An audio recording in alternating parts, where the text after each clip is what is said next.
Derechos de la Naturaleza desde el Mediterráneo que nos trajiste, hay un capítulo tuyo muy interesante.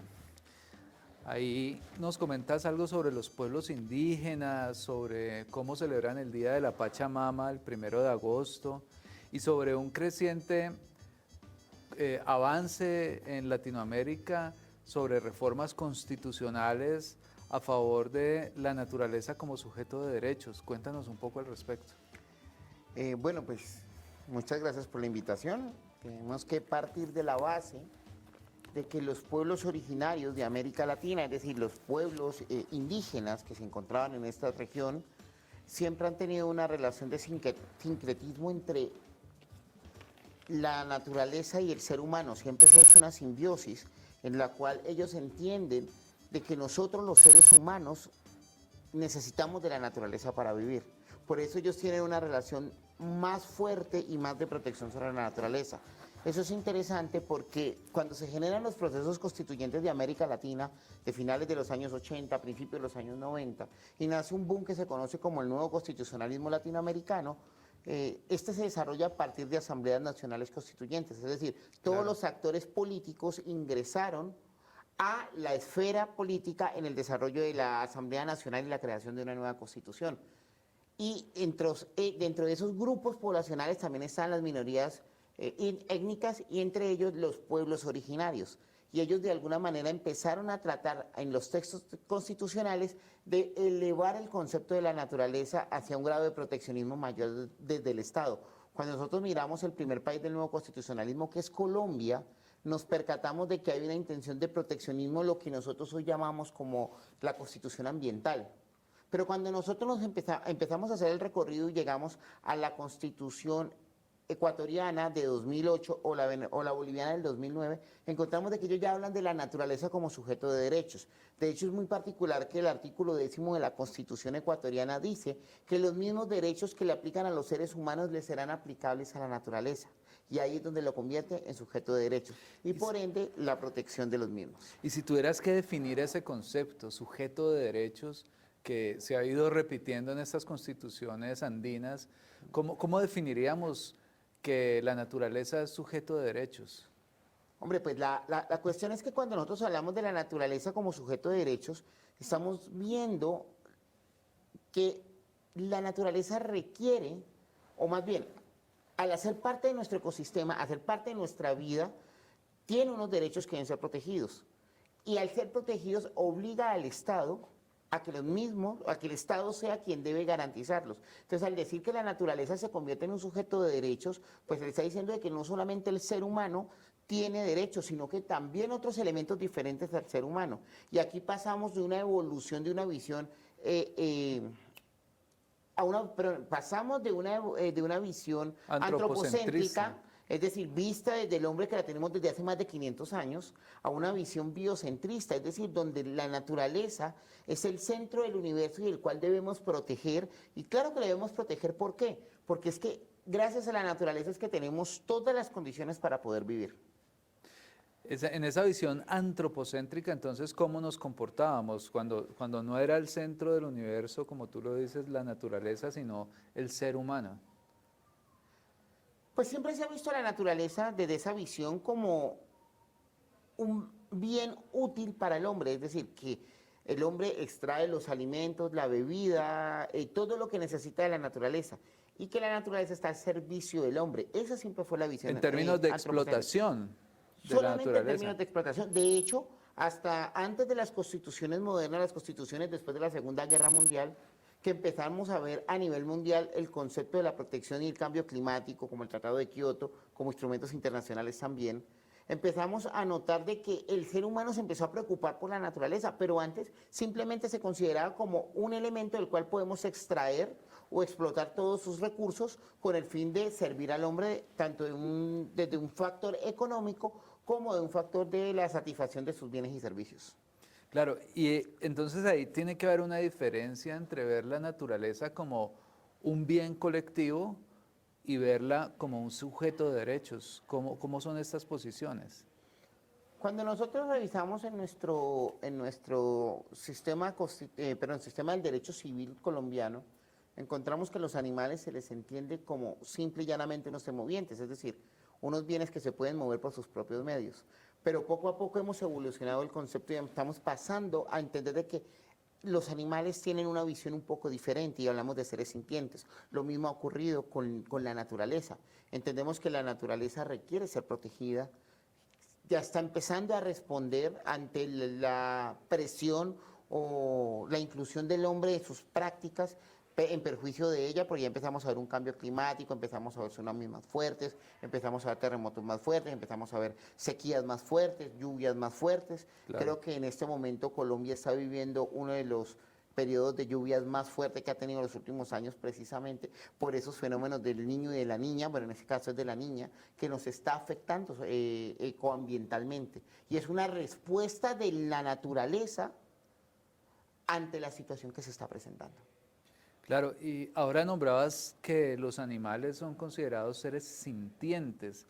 Antes, digamos, por el mundo jurídico, por el constructo jurídico, se consideraban como cosas. Y ahora son seres sintientes, pero tampoco son personas. Es como si existiera un punto intermedio. ¿Que estamos creando unas nuevas categorías de personas? Yo considero que la categorización histórica de personas ha ido cambiando. Como muchos de los elementos socioculturales que tenemos, nosotros antes hablábamos el concepto de familia única y exclusivamente como la familia tradicional, papá, mamá, hijos. Hoy hablamos de la familia multiespecie donde la mascota, el animal ya hace parte de la familia, ya se considera un integrante más de la familia. Entonces poco a poco hemos denotado el concepto que históricamente se ha tenido y lo hemos ido evolucionando hasta darle la categoría de seres sintientes, porque reaccionan a los estímulos que nosotros, directa o indirectamente, les planteamos y que precisamente hacen que ellos ya se hagan parte de los núcleos familiares. Por eso estamos hablando hoy de una nueva categorización y cada vez se van a generar más teniendo en cuenta no solamente las especies, sino la interacción que hay del hombre con esas especies. En términos de interacción, pues uno entendería que se protejan de pronto a las mascotas, pero también que se proteja a los animales de consumo. O esa categoría de seres sintientes es solo para las mascotas. ¿Qué pasa con el sacrificio, por ejemplo, de las reses, de los cerdos, de las aves para el consumo humano? ¿Ellos también deberían ser considerados seres sintientes?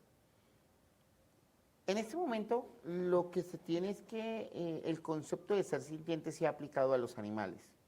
No se ha discriminado de alguna manera y bajo esa teoría estamos hablando de que todos los animales son seres sintientes. De hecho, una sentencia que se produce hacia la última parte de la década pasada, donde al oso de anteojo chucho se le otorgan derechos. Claro. Se le entiende como un ser sintiente, no es un perro, un gato que es el que tenemos comúnmente en la casa. Un habeas corpus fue eso. Un habeas corpus, correcto. Entonces empezamos a ver de que los derechos de los animales no solamente, o nos da a entender de que no solamente son seres sintientes, única y exclusivamente el perro o el gato o el animal o la mascota que tengamos en la casa. Ahora, cuando nosotros empezamos a ver la relación con el hombre, denotamos una particularidad y es que el ser humano biológicamente, históricamente, dentro de su proceso de evolución ha sido un animal carnívoro. Es decir, nosotros consumimos proteína animal. Si algo nos han enseñado, no solamente nuestros pueblos ancestrales o nuestros pueblos originarios latinoamericanos, sino los pueblos originarios de todo el mundo, es el respeto frente al consumo de los animales. No es simplemente consumir a gran medida un grupo determinado de animales, sino que ellos hacen unos procesos previos, unos procesos por decirlo de alguna manera, de pedir permiso. Claro. Para poder disfrutar de esos alimentos de una manera racional. Y necesariamente dentro de una sociedad de consumo como es la sociedad colombiana y la sociedad mundial del siglo XXI, del 2025, forzosamente tenemos que empezar a mirar el consumo humanizado, o más, el consumo prudente en unas proporciones adecuadas de alimentos o de proteína animal.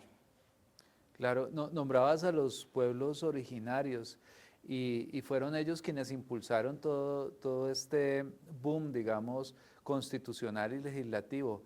¿Qué antecedentes podemos encontrar en América frente a reconocer la naturaleza como sujeto de derechos? ¿Cuál es el papel que ha jugado Colombia, el rol, digamos, constitucional? ¿Nosotros nos adherimos a otras jurisdicciones, a otros pensamientos jurídicos o somos pioneros en el reconocimiento de la naturaleza como sujeto de derechos? Los pueblos originarios en América Latina en sí comparten un respeto ceremonial frente a la figura de la Pachamama. Todos siempre lo han considerado. De alguna manera, los procesos constituyentes latinoamericanos han sido un poco oligárquicos, han pertenecido a unos grupos poblacionales privilegiados hasta finales del siglo XX. Cuando en el siglo XX se da esa oportunidad a través de las asambleas nacionales constituyentes de que los pueblos indígenas participen de esos procesos de construcción de las nuevas constituciones, se les empieza a dar una visión un poco diferente. En el caso de Colombia es bastante particular porque ha sido una construcción más que constitucional, jurisprudencial desde la Corte Constitucional. Porque cuando nosotros miramos la posición de la Constitución y el acápite correspondiente al medio ambiente, hablamos de un medio ambiente sano para el ser humano. Claro. Y así se entendía desde el año 92 cuando se emiten las primeras sentencias de la Corte Constitucional frente a esta figura de la relación hombre, medio ambiente, hombre, naturaleza. Claro. Entendiéndose de que la naturaleza estaba al servicio del hombre. Y así se estuvo durante muchos años, pero dentro de un proceso de cambio de línea jurisprudencial, poco a poco fue virando hasta que llegamos al año 2016 en la sentencia del Río Atrato, en la cual la Corte Constitucional dijo que la naturaleza era sujeto de derechos. Pero este boom es bastante interesante porque primero hay unos antecedentes internacionales, como por ejemplo el primer fallo latinoamericano que habla realmente del concepto de la naturaleza como sujeto de derechos, es el juez provincial de Loja en el año 2009 en Ecuador, en el cual consagra para el río Vizcabalba, o mejor, lo consagra como un sujeto de derechos frente a una explotación que estaba sufriendo a partir de una construcción que se estaba adelantando sobre su cuenca hidrográfica. En ese momento, el juez de Loja determina que la naturaleza es sujeto de derechos porque la Constitución dice, y la Constitución, como ya lo dije en el artículo 10 de la Constitución ecuatoriana, dice, todos los derechos de los seres humanos también son para la naturaleza. Claro. Y ahí es donde nace una figura de protección a la naturaleza. Y es muy curioso porque la jurisprudencia ecuatoriana ha evolucionado un poco más el concepto frente al concepto que tenemos nosotros. Y de alguna manera ya ha logrado diferenciar 4 grupos. Estamos hablando de aguas, animales, plantas, es decir, ha diferenciado los grupos y a partir de ello ha empezado a establecer cuáles deben ser las medidas de protección enfocadas a cada uno de nosotros. Nosotros todavía solamente estamos hablando de la naturaleza de derecho y que de alguna manera esa sentencia ha conllevado, me refiero a la del Río Atrato, a que se genere una protección más. Ya hablamos de que el río Cauca es sujeto de derechos, ya hablamos de que el río Túnez es sujeto de derechos y algunos parques naturales. Estamos hablando de esto. Claro. Y es bastante interesante porque el año pasado, en el municipio o en la ciudad de Resistencia, en la provincia del Chaco, en Argentina, el juez 21 provincial en noviembre, precisamente del año pasado, emitió una sentencia donde dio protección a una laguna y le estableció como un sujeto de derechos. Pero lo interesante es que en su parte considerativa estableció o se sirvió de la sentencia de la Corte Constitucional del Río Atrato, y de hecho así lo menciona. Y a partir de la evolución de las líneas o de la interpretación que hiciera la Corte Constitucional colombiana, ese juez estableció la protección de ese derecho. Entonces es bastante interesante porque de alguna manera se está empezando a influir vía jurisprudencia frente a la protección que se debe tener en todo el continente. Claro, inclusive ahora que mencionas el río Cauca, la JEP declaró el río Cauca como una víctima del conflicto armado. Y digamos, es un enfoque nuevo, diferente, porque claro, las comunidades que viven a la vera del río necesitan el agua para consumir, para lavar su ropa, para hacer su sopa, y el río Cauca pues lamentablemente se convirtió en una fosa común y pues esto afectaba pues no solo al río, sino a las comunidades, al entorno, al ecosistema que hay alrededor, porque imagínense, los cadáveres bajaban por el río Cauca y era el mismo río de donde ellos tomaban el agua para las sopas, por ejemplo, que le cocinaban a sus hijos. ¿No? Y con un agravante mayor, y es que la desembocadura del río Cauca es el río Magdalena.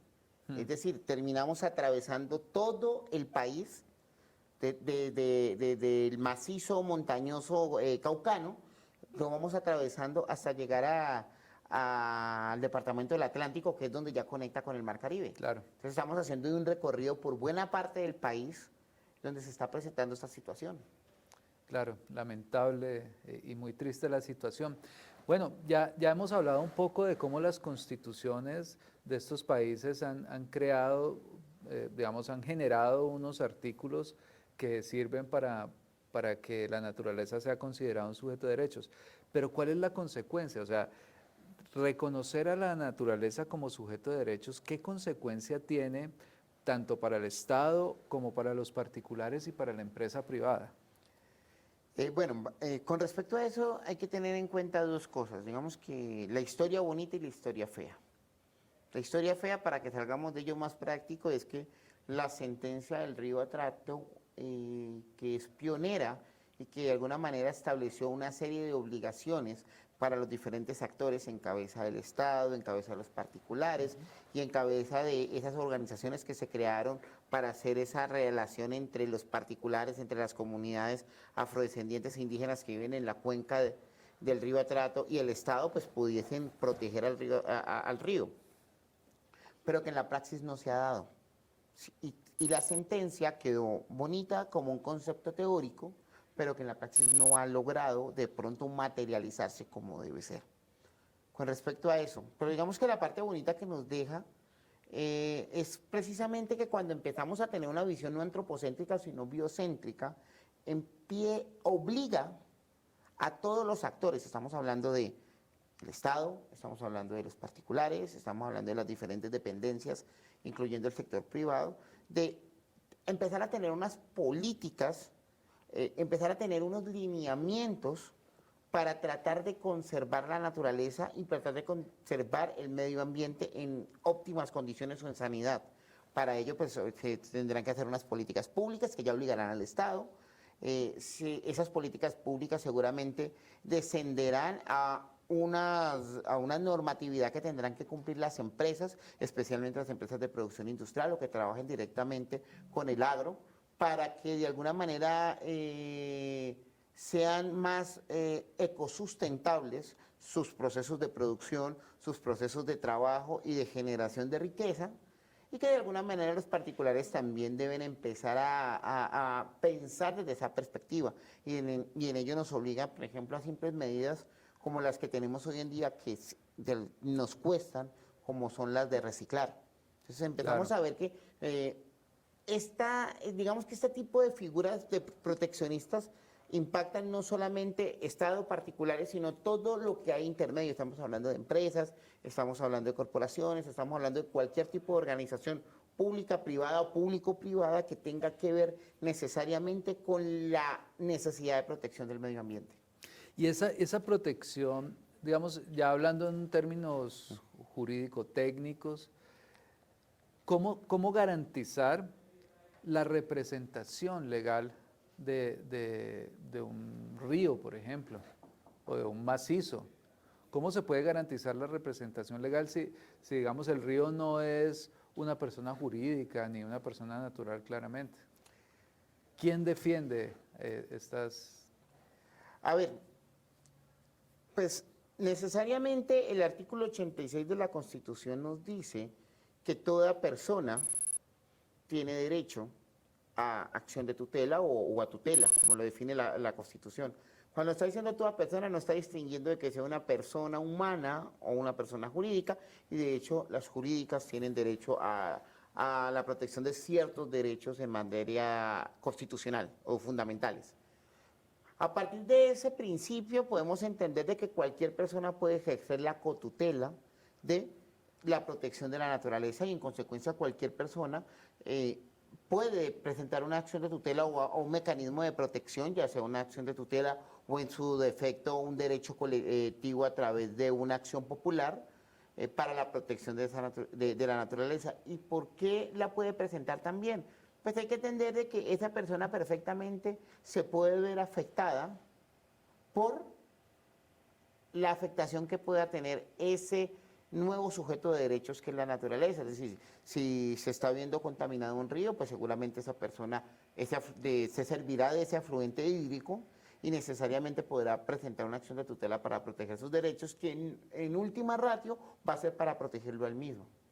Claro. Y esa relación que debe existir siempre entre el hombre y la naturaleza. Esto supongo que genera afectos, pero también detractores. ¿Cuáles son los desafíos o las críticas que se hayan podido hacer al reconocimiento de la naturaleza como sujeto de derechos? ¿Y cuál sería el impacto tanto jurídico como político que se espera de ello? Necesariamente hay muchos actores políticos, no solamente a nivel nacional, sino a nivel internacional, que desconocen o mejor niegan, están entre una etapa de negacionismo de la existencia del cambio climático. Algo que a pesar de que es una realidad latente se sigue negando. Entonces muchos actores políticos al tener esa posibilidad, pues de alguna manera se niegan a esta realidad, además de que de alguna manera se ven confluidos con intereses particulares de ciertos de grandes gremios, de grupos poblacionales, y que de alguna manera son los grandes detractores. Pero pues digamos que ese es el gran desafío que tiene el liderazgo político, teniendo en cuenta de que el próximo año, 2026, estamos en etapa de elecciones tanto para la rama legislativa como para la rama ejecutiva a nivel nacional, y que creo que de alguna manera debe empezar a pensarse seriamente en reforzar toda esa política pública y establecer una política pública fuerte frente a la protección del medio ambiente. Porque de alguna manera los detractores van a seguir y van a seguir insistiendo o torpedeando cualquier tipo de proceso de protección de la naturaleza.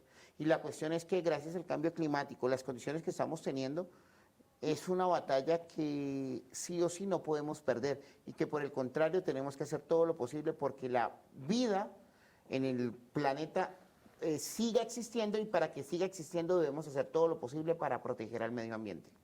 Ok, está muy bien.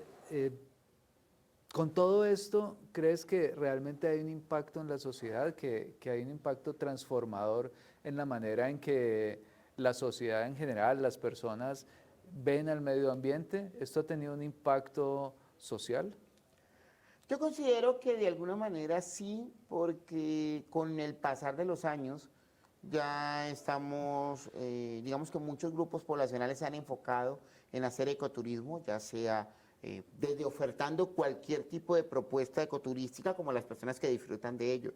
Al hacer una oferta ecoturística donde la población poco a poco está empezando a disfrutar de ello, se va dando cuenta de la gran biodiversidad que existe y que necesariamente eso genera un cambio de conciencia. Claro. Ahora, las políticas, las campañas publicitarias han conllevado que de alguna manera se esté hablando cada vez más de procesos internos que pueden hacer los ciudadanos, como reciclaje, como saber hacer un depósito adecuado de los residuos, de todo lo que se genere, para tratar de utilizar todo lo que sea biodegradable, todo lo que sea reutilizable, para darle el uso que debe tener y que de alguna manera hacer una producción de bienes y servicios un poco más consciente, pero más ecosustentable, o que sea sustentable desde el punto de vista del medio ambiente.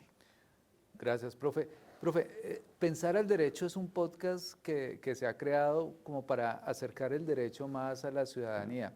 Y en este asunto en particular, pues yo quisiera que usted invitara a las personas del común, a la ciudadanía, a los que no son abogados, a que protejan el medio ambiente, a que utilizan estas herramientas constitucionales que tenemos de protección del medio ambiente, y invitarlos a entender que ellos también son parte de la solución, que todos tenemos la posibilidad de accionar constitucionalmente en protección del medio ambiente como sujeto de derechos. Profesor Terreros, pues de antemano, muchas gracias por la invitación a este espacio. Creo que este espacio es necesario para que las personas que son estudiantes de Derecho o que tienen algún tipo de interés, pero también para las personas del común, que se empiecen a entender estos espacios y se hagan parte activa. Porque nosotros, los hijos de la Constitución del 91, los que venimos y disfrutamos de esa Constitución, tenemos que entender que ella viene de un concepto que se conoce como el principio democrático. Y ese principio democrático invita no solamente a votar, al ir a votar el día de las elecciones, a elegir a ser elegido, sino que, por ejemplo, el artículo 40 de la Constitución tiene una cantidad de instrumentos a través de los cuales se materializa ese derecho político en ejercicio del principio democrático. Y uno de los deberes que tenemos nosotros como ciudadanos es hacernos partícipes de todo este tipo de mecanismos institucionales que genera la Constitución para la salvaguarda, y en este caso particular, de la naturaleza como sujeto de derechos. Tenemos la posibilidad de presentar acciones populares, acciones de grupo, tenemos la posibilidad de presentar acciones de tutela, tenemos posibilidad de presentar acciones públicas de inconstitucionalidad o acciones de nulidad ante la jurisdicción de lo contencioso administrativo. Es decir, contamos con una cantidad de instrumentos jurídicos y jurídicos procesales para salvaguardar el medio ambiente. Ahora, ¿y por qué es la necesidad? Sencillo, porque estamos en este momento en una carrera contrarreloj para tratar de evitar que el impacto del ser humano en la naturaleza sea tal que el daño ya sea irreversible. Claro. Y en consecuencia, cualquier mecanismo que podamos utilizar, desde reciclar, desde tratar de consumir menos productos que afecten el medio ambiente, hasta presentar acciones constitucionales, van a ser la respuesta para salvaguardar a la naturaleza. Maravilloso, profesor. Muchas gracias por esa invitación. Muchas gracias por haber participado del programa Pensar al Derecho y está súper invitado para unos nuevos episodios. Muchas gracias por estar. Muchas gracias, profesor.